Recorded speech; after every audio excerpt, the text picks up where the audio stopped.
সবাইকে শুভেচ্ছা। আমরা শুরু করছি আমাদের আজকের ক্লাস। আজকে আমাদের 30তম ক্লাস, 90 ঘন্টা চলছে।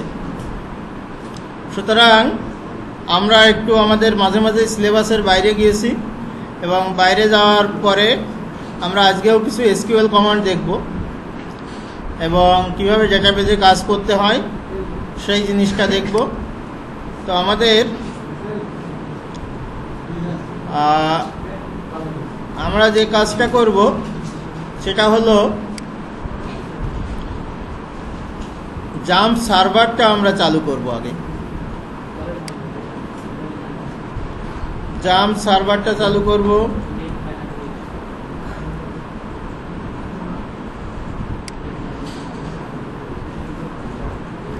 জাম্প সার্ভারটা চালু করলাম। অ্যাপাচি, মাইএসকিউএল, এই দুইটা চালু হয়েছে। এরপরে আমরা এখানে যে লিখবো আমাদের লোকাল হোস্ট, দেখি লোকাল হোস্ট ঠিক আছে কিনা। আমাদের লোকাল হোস্ট চালু হয়েছে। পিএইচপি মাই অ্যাডমিনে যাব।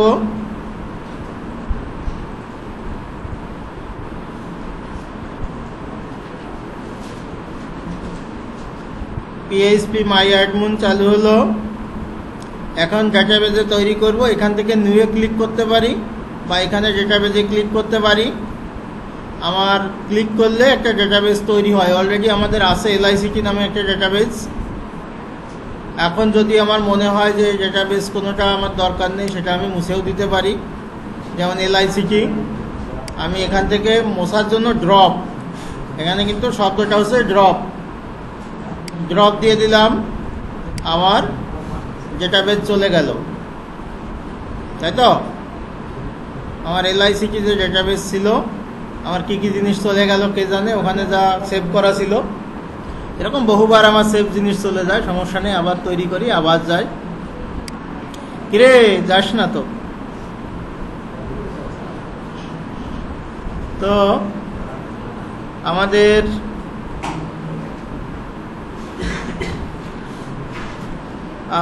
এগুলো স্লো হয়ে গিয়েছে।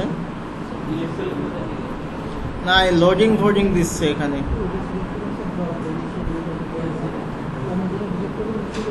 এতক্ষণ লাগে না, কোনো কারণে হয়তো হ্যাঙ্গিং অবস্থায় আছে।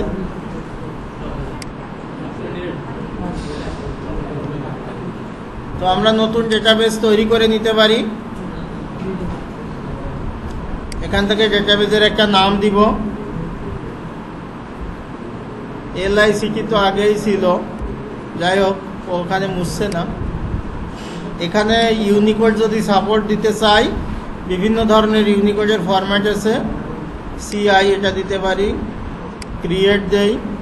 প্রসেসিং রিকোয়েস্ট এই নামে অলরেডি একটা আছে, ও প্রসেসিং রিকোয়েস্টই করে যাচ্ছে।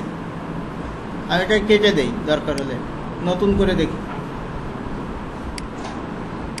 তো লোকাল হোস্ট আবারও দেখছি।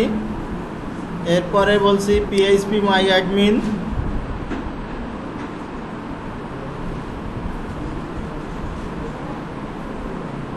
ভেজাল করছে।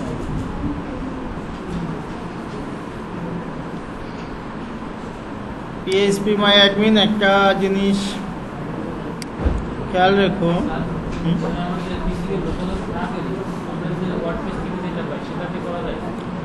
ওয়ার্ডপ্রেস থেকে যেটা পাই, ওয়ার্ডপ্রেসে কি ডেটাবেজ তৈরি করা লাগে না? লাগেই তো। তা ওয়ার্ডপ্রেস চলে কি করে? তোমার তো এই জাম্প বা ওয়াম্প লাগেই। ইন্টারনেটে ব্যবহার করলে সেটা তো করবই, তাই তো? ইন্টারনেটে ব্যবহার করলে সেটা তো আমরা করবই। তো আমাদের ডেটাবেজ পিএইচপি মাই অ্যাডমিন চালু হয়েছে। আমরা যদি এটা মুছতে চাইতাম, এখান থেকে ড্রপ দিতে পারি। ওকে দেই। প্রসেসিং রিকোয়েস্ট বলছে, ঝামেলা করছে। একই ঝামেলা আবারও করছে। তাহলে আমরা নতুন নাম দিচ্ছি, যেহেতু এলআইসিটি ঝামেলা করছিল।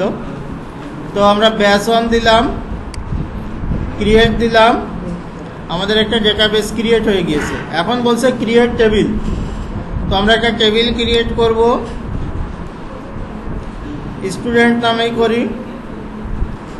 কলাম কয়টা নিব, তার মানে ফিল্ড কয়টা নিব এটা আমাদের ইচ্ছা, আমরা 4টা নিতে পারি, এখানে 4টা ডিফল্ট দেওয়া আছে, তো 4টা নিতে পারি। 4টা দেখো এখানে এগুলো আসছে, প্রথমে 1টা 2টা 3টা 4টা, তো আমি এখানে যে কোনো একটা দেই। আইডিটা আমরা ইন্টিজার রেখে দিতে পারি। লেন্থ কত, 4টা, লেন্থ মানে কত, ধরো 1000, এর লেন্থ 4, তাই তো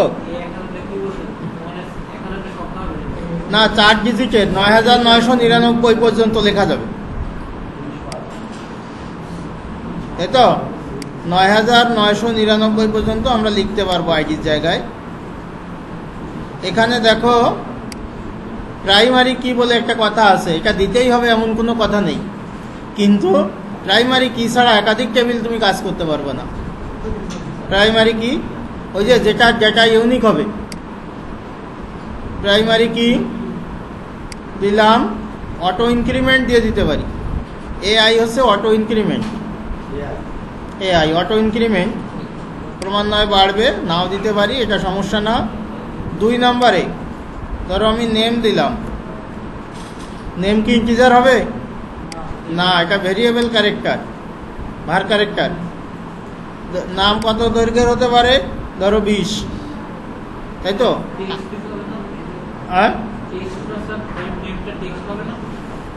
টেক্সট না, এটা ভেরিয়েবল ক্যারেক্টার। নামের ভিতর ধরো কারো নাম থাকলো যে সুইট 1 সুইট 2, তখন কিন্তু ওইগুলো ব্যবহার করা যেত না, টেক্সট হলে।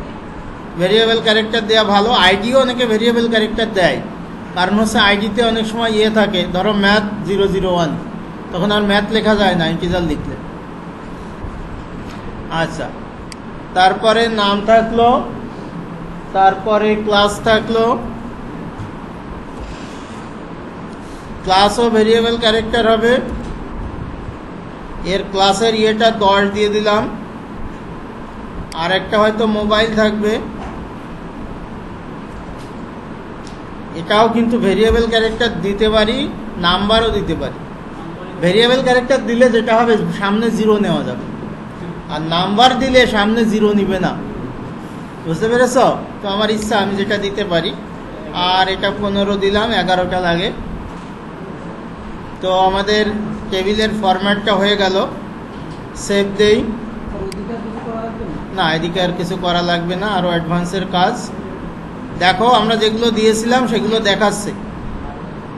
আইডি দিয়েছিলাম, এটা টাইপ ইন্টিজার 4, তারপরে নেম দিয়েছি ভেরিয়েবল ক্যারেক্টার, ক্লাস দিয়েছি 10টা, মোবাইলে দিয়েছি 15টা। আমি যদি কোনোটা চেঞ্জ করতে চাই, এখানে ডিলিট করতে চাই, সরাসরি টিক চিহ্ন দিয়ে ড্রপ দিয়ে দিতে পারি, চলে যাবে। হ্যাঁ, আর এই দেখো এটার পাশে প্রাইমারি কি এর সিম্বল আছে, এখানে আছে বলে এটা সাদা হয়ে আছে। আর বাকিগুলো আমি যদি করতে চাই করতে পারবো, কিন্তু একটার বেশি করা যাবে না। প্রাইমারি কি কখনো একটার বেশি হবে না, কম্পোজিট হতে পারে 2টা মিলে প্রাইমারি কি, কিন্তু একটার বেশি নর্মালি হবে না। আচ্ছা, তাহলে আমাদের টেবিল তৈরি হয়ে গেল, তাই তো? এই টেবিলে ধরো আমি ডাটা ইনসার্ট করব। এই টেবিলের ফরম্যাটটা দেখাচ্ছে, স্ট্রাকচার দেখাচ্ছে, এই যে স্ট্রাকচার, কার স্ট্রাকচার দেখাচ্ছে এখানে দেখো, ব্যাচ 1 এর ভিতর স্টুডেন্ট টেবিলের স্ট্রাকচার দেখাচ্ছে। আমি কোথায় আছি? ব্যাচ 1, তার ভিতর স্টুডেন্ট টেবিল, তার স্ট্রাকচার। আচ্ছা, এখন দেখো ইনসার্ট, ডাটা ইনসার্ট করব। প্রথমে আইডি, এখানে দেই আইডি 1, তার নেম কি নাম দিব, একটা নাম দেই। তারপরে কি ছিল,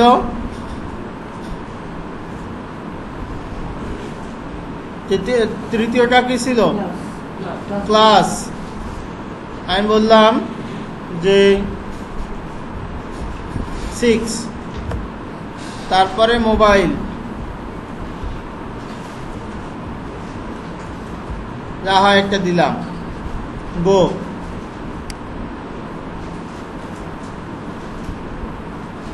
তাই তো? এই দেখো কি যেন লেখা হয়েছে, ইনসার্ট ইনটু এসব লেখা হয়েছে। যাকে তো আমরা যদি আবার এটা দেখি, স্টুডেন্ট টেবিলে ক্লিক করি, তাহলে আমি দেখতে পারবো যে আইডি আছে আর নেম আছে অমিত, ক্লাস আছে 6 আর মোবাইল নাম্বার আছে একটা। এটা তো আমি ডেটাবেজে ঢুকে কাজ করলাম। তুমি যখন প্রজেক্ট করবা, করবা, বা তোমার প্রোগ্রামার যখন কাজ করবে, সে তো সবসময় ডেটাবেজে ঢুকবে না, সে তো ওই ওয়েব ডিজাইনের পার্টে কাজ করবে। তখন তাকে এসকিউএল কমান্ড লিখতে হবে। সেই কমান্ড জানাটা জরুরি, যেটা পিএইচপির ভিতর লিখতে হয়। যেমন এসকিউএল এর এখানে আমি মনে করো আমার ওই টেবিলেই আরও কিছু ডেটা ঢুকাবো। আচ্ছা, ওই টেবিলে আমি আরও কিছু ডেটা ঢুকাবো। একটা ঢুকাইছি তো সরাসরি ইনসার্ট কমান্ডে দিয়ে। কেন পেরেছি? তো আমি ইনসার্টে যে বিভিন্ন টেবিলে ডেটা আমি দিতে পারি, কিন্তু এটা ছাড়াও আমি সরাসরি এসকিউএল এর কমান্ড লিখে কাজটা করতে পারি। যেমন আমরা প্রথমে লিখেছিলাম সিলেক্ট, ওই যে নিচে এসে গেছে, তাই না? এটা বড় হাতেরও দেওয়া যায়, ছোট হাতেরও দেওয়া যায়। স্টার ফ্রম, দেখো এটা ছোট হাতের থাকুক। কোন টেবিলের নাম কি? স্টুডেন্ট, স্টুডেন্ট সেমিকোলন, সেমিকোলন দিয়ে এই যে এখানে গো দিতে হবে। গো দিলে এটা রান করবে, এবং রান করে দেখো আমাকে দেখাচ্ছে সেটা। এবার দেখাচ্ছে না? আমার যদি আরও থাকতো আরও দেখাতো, কিন্তু আমার তো আরও নেই। এবার আমি ইনসার্ট এখান থেকে আরেকটা করতে পারি, কিন্তু আমি এখান থেকে করতে চাচ্ছি না, আমি চাচ্ছি এসকিউএল থেকে করতে। তো ইনসার্ট করার নিয়ম হচ্ছে, এসকিউএল কমান্ড হচ্ছে ইনসার্ট ইনটু, এটুকু এসকিউএল এর অংশ। ইনসার্ট ঢুকাও, ইনটু কার ভিতর? এবার টেবিলের নাম স্টুডেন্ট, এরপরে আরেকটা আছে ভ্যালুজ। তো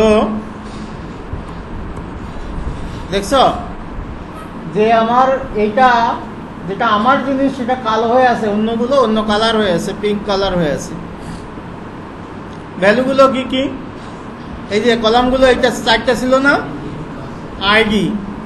আইডি ধরো 2 দিলাম, নাম, যেহেতু এটা করিম দিলাম, স্ট্রিং এই জন্য কোটেশনের ভিতর, ক্লাস দিলাম ধরো 7, আর মোবাইল যেহেতু সংখ্যা, এভাবে দিলেই হবে। এটা কোটেশন শেষ করলাম, সেমিকোলন দিলাম, ব্র্যাকেট শেষ করলাম, সেমিকোলন দিলাম, এবং গো দিব।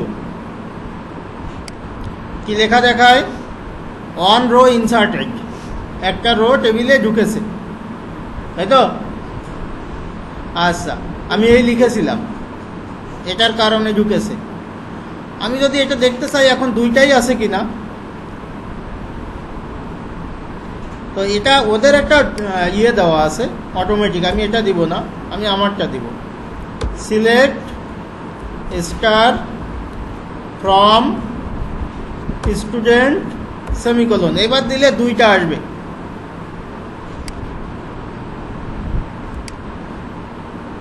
আমার দুইটা ছিল, দুইটা এসেছে। ইনসার্ট সব করা যাবে, লিখে লিখে তুমি সব করতে পারবা। ইভেন টেবিলটাও তৈরি করতে পারবা, ডেটাবেজও তৈরি করতে পারবা। টেবিলও তৈরি, আমি টেবিল তৈরি দেখব। আমি আর একটা দেই, তো এটা কমন দেওয়া আছে, এটা আবারও ইনসার্ট ইনটু, এগুলো কমন, ইনসার্টের পরে ইনটু হবে। টেবিল নেম স্টুডেন্ট, তাই তো? তারপরে কি দিতে হবে? ভ্যালুজ। কি কি ভ্যালু আছে? 4টা আইডি। ধরো এবার 3 দিলাম, নেম দিলাম,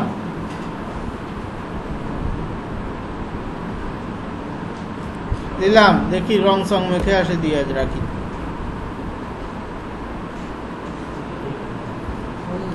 ক্লাস,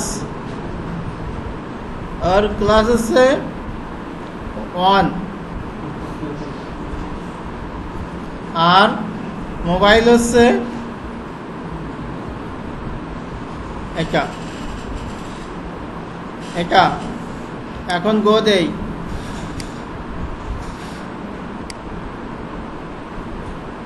এর আরো ফরম্যাট আছে, তাড়াতাড়ি দেওয়া যায়, আরো একসাথে অনেকগুলো দেওয়া যায়, সেসব সিস্টেম আছে। আমি অ্যাডভান্সে যাচ্ছি না, একটা করে বারবার দিতে হবে এমন কোনো কথা নেই। তো এসকিউএল এ আবার ফিরে যাই, সিলেক্ট স্টার ফ্রম স্টুডেন্ট। এটা দরকারই নেই, ওদের স্ট্রাকচার একদম এটা। আরে গো কোথায়, গো দেই, সবগুলোই দেখাচ্ছে, তাই না? এখন আমরা চেঞ্জ করে দেখতে চাই, সব দেখতে চাই না। দেখো সিলেক্ট, কি সিলেক্ট করব? ID, name, from, student. ID আর নাম দেখা, তাই তো? আইডি আর নাম দেখা, আইডি আর নাম দেখাচ্ছে। আর কিছু কি দেখাচ্ছে না?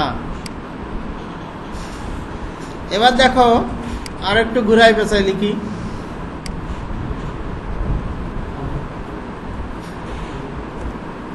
Select star from student. এবার হোয়ার দিব, হোয়ার আইডি ইকুয়াল টু, যার আইডি 2 তার সব কিছু দেখাও। সিলেক্ট স্টার, দেখাও, সিলেক্ট করো সব কিছু স্টুডেন্ট টেবিল থেকে, যেখানে আইডি 2 আছে, শুধু আইডি 2 আছে তার সকল কিছু দেখাবে। যদি বলতাম যে না, তার নাম আর মোবাইল দেখাও, তাও মোবাইল দেখাতো, সেটা দেখাতো। দেখো আইডি 2 তার সব কিছু দেখাচ্ছে, আইডি, নাম, ক্লাস, মোবাইল, তাই তো? এর সব কিছুই দেখাচ্ছে। তো আমি যদি একটু অল্প দেখতে চাইতাম, যে সিলেক্ট, ধরো name, mobile, from student, where ID equal 3। তাহলে 3-র নাম আর মোবাইল নাম্বারটা দেখাতো, যার আইডি 3 তার নাম আর মোবাইল নাম্বারটা দেখাতো। এই যে শুধু নাম আর মোবাইল দেখাতে বলেছি, তাই নাম আর মোবাইল দেখাচ্ছে। আইডি যদিও বলেছি, কিন্তু আইডি দেখাতে বলিনি। এই যে আমি কি আইডি দেখাতে বলেছি? না, এই জন্য ও দেখায়নি এটা। তো এইভাবে আমরা যে কোনো টেবিল থেকে ডেটাগুলোকে আমি শো করাতে পারি। এখন ধরো যে আমাদের অন্য একটা কমান্ড লিখব, পরিবর্তন করব।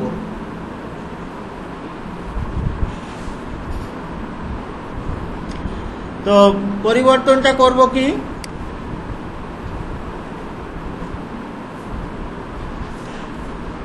আপডেট।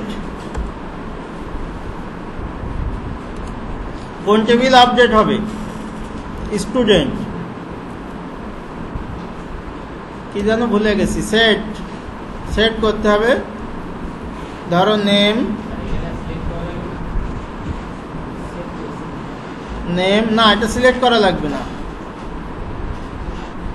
নেম ইকুয়াল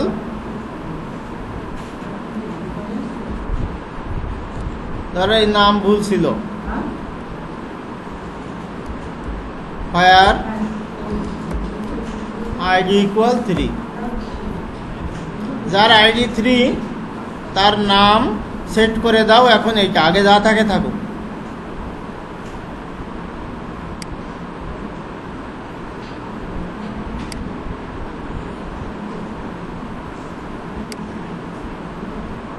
কিরে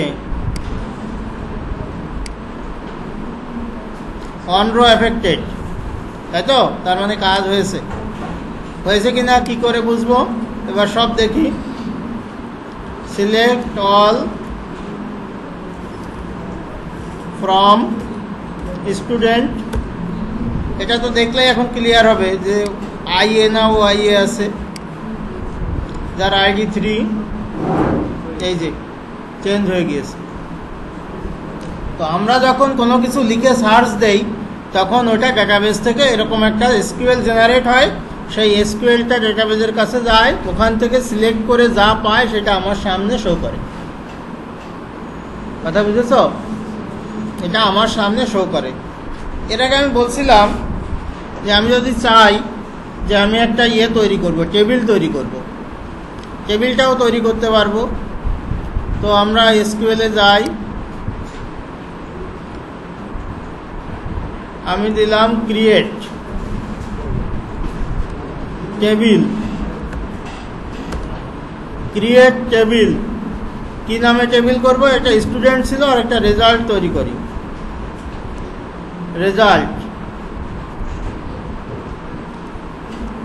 আচ্ছা, তো দেখো রেজাল্ট নামে একটা টেবিল তৈরি হবে। এর ফিল্ডগুলো বলে দিতে হবে। ধরো আইডি একটা ফিল্ড হবে, এর কি হবে? ধরো ইন্টিজার, তাই তো?